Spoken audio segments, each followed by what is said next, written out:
يا ابو حميد وحشني. ولا وحشني ولا وحشك، بدل ما ناولك على وشك الويحك. ليه بس في ايه ده؟ انا ياض ابعت لك رسايل ترد عليها بعديها ب3 4 ساعات او يوم. ما هو يا احمد مفيش دلوقتي حد بقى يرد على رسائل بسرعه، لازم ترد متاخر. انت مجنون يالا؟ انت بعت لي رساله امبارح بتقول لي تعالى لي تحت البيت عشان نخرج، اجي لك تحت البيت ابعت لك الرسايل اقول لك انا وصلت، ترد عليها بعد تاني يوم. انت مجنون ياض؟ ما هو يا احمد عشان تبقى كاريزما وروش لازم ترد على رسائل متاخر، اسمع مني. يوم معلق رسايل لتاني يوم.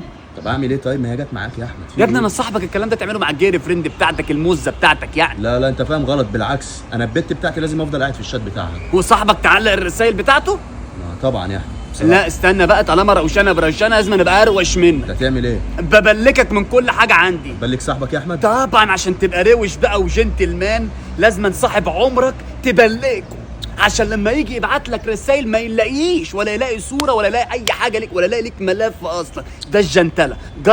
جرب اسمع مين اديتك بلوكات، اديني انت كمان بلوكات هتلاقي الدنيا جنتله، هتلاقي نفسك اشيك شاب في مصر. اوكي معرفش وشك تاني. انا ابعت لك رسائل ياض وافضل. انت هتخش دلوقتي تلاقيني بعت لك قصيده شعر ان يترد عليا مفيش، وانت اونلاين مع مين؟ مع البت ياض، عيل كلب حريم معرفكش ياض تاني ياض. خد طب وقف مكانك لا كهربا كان جايب صاعد. اوعى ياض.